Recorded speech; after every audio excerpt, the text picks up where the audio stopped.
The other very important personality when we are talking about anti-caste movements is Maharshi Vitthal Ramji Shinde. Now, in case of Shinde, again, we find that the context has entirely changed, because here you will find, in case of Phule, Phule's death happens in 1890 when Indian National Congress is just 5 years of age, and the kind of nationalist politics or the kind of efforts to seek more representation in the governance of governance of India are they rarely exist. Uh, they're in their infancy. As against this, when we talk about Shinde, the context is it's changing a lot. We find that when Shinde is getting his education first in Fergusson College in Pune, and later he studied comparative religion at Oxford. We find the context has changed. 1906 partition of Bengal, the entire colonial design is now becoming more and more evident, because the people who were active in politics prior to this period, if we think in terms of maybe Justice Ranade, or if we think of Rajaram Mohan Roy, they were sort of looking at the British government as divine providence, or some good thing that had happened to India. We, with the British rule, we got the opportunity to come in the contact with a more advanced kind of a culture. So they are not so much familiar about the colonial design, but with the presence of, with the partition of Bengal, the nature of colonial power is becoming more and more evident. So the context is altogether different. At this particular point, we can't really afford to ignore or be naive about the colonial design, because it is becoming more and more evident, and its implications with reference to the nature of Indian society, the the problems that they are facing, but that was becoming more and more evident around this particular point of time. And freedom movement is also becoming more organized. They've become more aware about the issues that they need to take up. Still they're talking about home rule. In 1916 we find home rule is home rule movement starts. Another interesting thing is, on scene we find that there are new and very prominent figures which now enter. In 1915, Gandhi returns to India. In 1917, Ambedkar returns to India. So now the context of politics is changed completely. Now, why I've taken Shinde and why I consider him as a very significant personality, certainly because of his training in comparative religion. He certainly had a sociological understanding, a more academic kind of understanding about the nature of untouchability that exists, and he comes up with very interesting analysis of how caste system and how untouchability particularly emerged in India, where he tells us that what he calls as naimittic asprushyata. Naimittic is something which is a temporary kind of untouchability or occasional untouchability, which was practiced as part of the various rituals, and how that later got expanded in our day-to-day life, and how that played very crucial role in uh, in in shaping the culture of caste and the entire sociology of caste. Uh, why Shinde is significant? There is another very important reason for that. and we need to keep in mind about couple of other issues which we find had emerged around this particular period in history, and they are more with reference to the issues related to particularly laws related to women's rights, and also particularly with reference to to the religious practices and the role of Brahmins and non-Brahmins in the entire social system. Now, particularly to two incidences I will refer, and one is certainly related to the Chhatrapati Shahu of Kolhapur, and other one is related to a woman called Rakhmabai.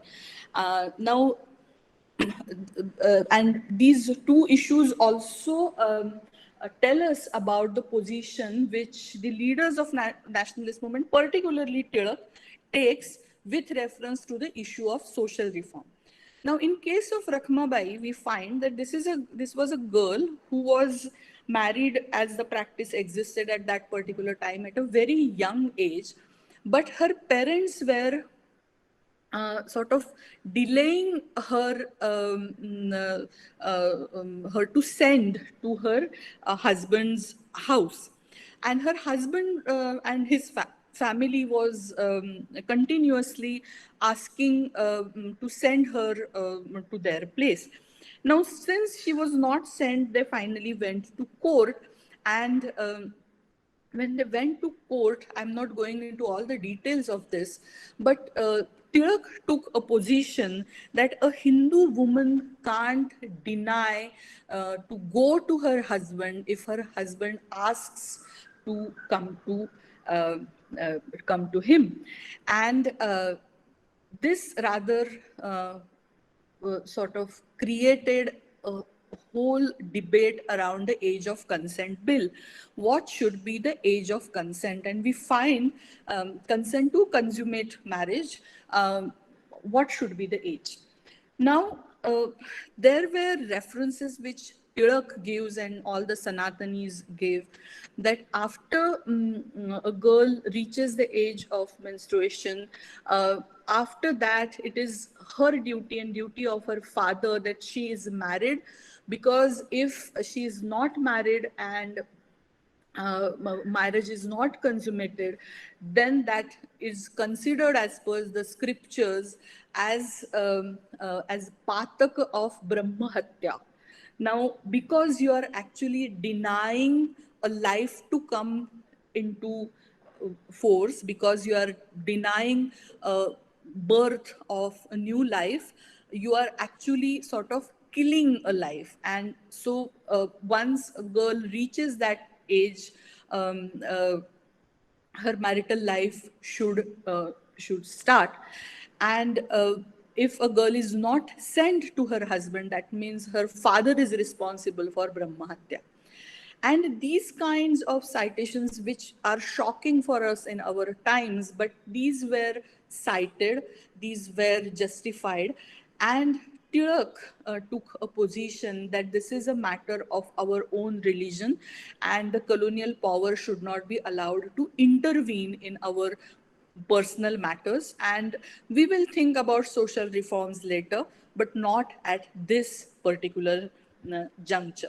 So this is one episode which we need to keep in mind, and I'll explain why I am referring to this incidence, which is not directly related either with Shinde or Phule or Ambedkar, but what is the significance of this? I'll explain it later.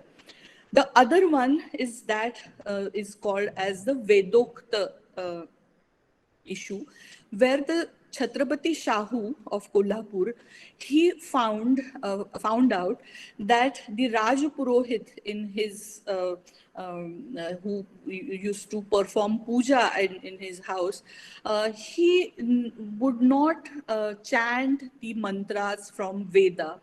He would chant the Puranic mantras, the mantras from Purana. He would read while performing this puja. So he asked his Raj Purohit that if he is a king, and as a king he has the right to Vedic texts, then why is the case that Vedic mantras are not chanted? And the Raj Purohit answered that since Parshurama has removed all the Kshatriyas from earth, and this being Kali Yuga, there exist only two Varnas, Brahmin and Shudra, and Shudras don't have right to Vedic scriptures, and you are not a Brahmin. So even if you are a king, you are a Shudra, and if you are Shudra, you don't have right to Vedic scriptures. So I will not chant Vedic scriptures while performing puja in your home. Now, Chhatrapati Shahu removed him because he asked him to perform Vedic puja, but he was firm on his position, so he was removed from his position. Now, Tilak again takes a position and he supports the Raja Purohit rather than supporting Chhatrapati Shahu. Now, this, and then we also find one incident taking place in 1916, where when there is possibility of representation in local bodies, Tilak very openly criticizes participation of non-Brahmin castes in politics, and he very clearly says it, like very rudely says it, that do you have to, मतलब आपको वहां जाके तेल बनाना है या आपको वहां पे जाके मटके बनाने हैं, मतलब what is it that you are not supposed to go there. This is something which requires intelligence, which requires some other kind of aptitude, and you were meant to do these kinds of menial work, so you are not supposed to go there. That kind of a statement he makes. Now, with these incidences and the kind of writings which are coming up from the